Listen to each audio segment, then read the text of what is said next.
So, good morning everyone. My name is Elise Tekua and I'm a research engineer at INSERM in France. And first, I thank you for giving me the opportunity to present you today a new device based on light-emitting fabrics for the photodynamic treatment of actinic keratosis. Thank you. Resulting from a European CIP project. So before going into the details of the device and the treatment modalities, I will quickly define the scope of the device. So actinic keratosis are common precancerous lesions of the skin induced by sun damage. These lesions can be multiple and confluent and therefore be defined as a cancerous field. Because each lesion may progress into invasive skin cancer, the current decision is to treat these lesions, and field therapies, including PDT, are the first-line treatment. The conventional PDT of actinic keratosis had the authorization in France since 2006 if the photosensitization is given by the methyl ester of ALA, which is a PP9 precursor.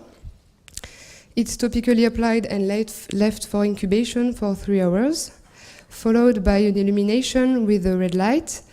The treatment duration is short and the irradiance is high. Because actinic keratosis are usually present on the scalp, shoulders, or arm of patients, and because they are thin intraepidermal lesions, they are easily reachable by light. They also can be defined as a cancerous field. That means that there is clinical and subclinical lesions. And for these reasons, the conventional photodynamic treatment of actinic keratosis has a high response rate and excellent cosmetic results. However, the classical light sources used for the photodynamic treatment of actinic keratosis are mainly planar, while the targeted surfaces are mainly curvy. That leads to inhomogeneous light distribution, which is one of the reason of the cure rate variations. And conventional PDT is also known to be very painful, and we know today that this pain is highly correlated with the high accumulation of PP9 in lesions and its activation with the light source of high irradiance. So to deal with both previous issues, the D-Light PDT has been developed and is now a recognized alternative to the conventional photodynamic treatment of actinic keratosis. The D-Light PDT, in the D-Light PDT, the light source is nothing less than the sun, and the nature of this light ensures an homogeneous light distribution on the treated lesions. Its large spectrum covers most of the photosensitizer absorption bands. It has a low irradiance and allows the treatment of large surfaces. The treatment modalities require a reduced incubation time and a continuous activation of PP9 with a low irradiance for around 2 hours. The D-Light PDT comparative studies results show a similar efficacy to the conventional PDT on month 3 with less pain. However, as we said earlier, the D-Light PDT depends on several things. The first is the light intensity, which is only sufficient between April and October in the Northern Europe, and it also depends on weather conditions. So to overcome this drawback, the Phosystos device is proposed halfway between the conventional PDT and the D-Light PDT. To ensure an homogeneous light distribution and reduce the pain usually felt by patients during the treatment, the device is based on light-emitting fabrics. Here, light-emitting fabrics are obtained by knitting plastic optical fiber into flexible fabric structure that creates microbendings along the fiber and induces the light leakage through the cladding of the fiber. By controlling the macrobending frequency of occurrence, we can obtain continuous and homogeneous illumination. So the whole device combines the light-emitting fabrics, which are embedded in a 3D fabric, That ensures the patient's comfort and fits totally with the scalp. Both ends of plastic optical fibers are gathered into metallic connectors and secured into a 3D printed plastic helmet. And these connectors are illuminated by a light source which is miniaturized and delivers a red light, and the illumination is also pulsed. As for D-Light PDT, the treatment requires an illumination right after 30 minutes of incubation to allow a continuous activation of PP9. And the parameters we used are this one. The flexible light diffuser of the Phocystos device delivers an homogeneous light all over the targeted surface that ensures a reliable treatment, and the continuous activation of PP9 with a low irradiance ensures a pain reduction. The Phocystos efficacy is currently being assessed in a clinical evaluation, which is comparative between the Phocystos device and the conventional photodynamic treatment with a split-face intra-individual. It's also randomized and bicentric in the CHR of Lille in France and Clinicum West in Germany. The main hypothesis is that this device, the Phocystos device, will be safe, not inferior in terms of efficiency and less painful. And this evaluation is based on several criteria, and the two main are the complete response on month 3 and the evaluation of pain on D1 and local tolerance on D7. The clinical evaluation has just started and the first patients are being treated, so if you are interested in it, you will find more information during the poster session.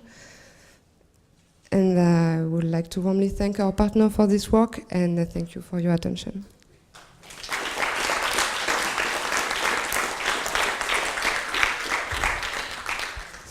Thank you very much. Any questions? May the force be with you. How do you clean this? The light-emitting fabrics are isolated from the patient with the occlusive dressing. Okay. So currently it's not clean. Okay, one more question. What is the distance from one bending point where the light is emitted to the next one? I mean, if you have a tissue, yeah, and the light goes out at the bending point of the fiber. Okay? Compris? No? Okay. You have the fiber. Yeah. You have the fiber like this, and the light goes out there.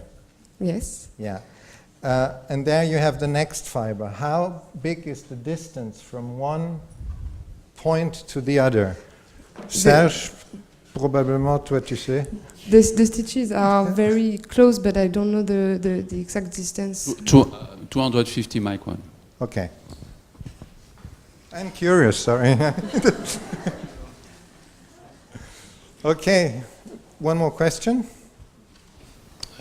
Do you notice an increase in the skin temperature when the patient's wearing the helmet? No, there is no heat emission during the treatment. The textile layer doesn't heat. Thank you. It's like a baseball cap, probably. I know for this application, my question will not make sense because you're trying to reduce light intensity to have less pain. But imagine now you would have a compound that does not produce pain for some kind of reason. How high could you go in light intensity? The light-emitting fabrics can be illuminated by any light source, so you can put on the parameters you want. Well, if I want 10 watts I can answer too. We did some tests and we can at least deliver 45 milliwatt per square centimeter without heat production. Okay, 45.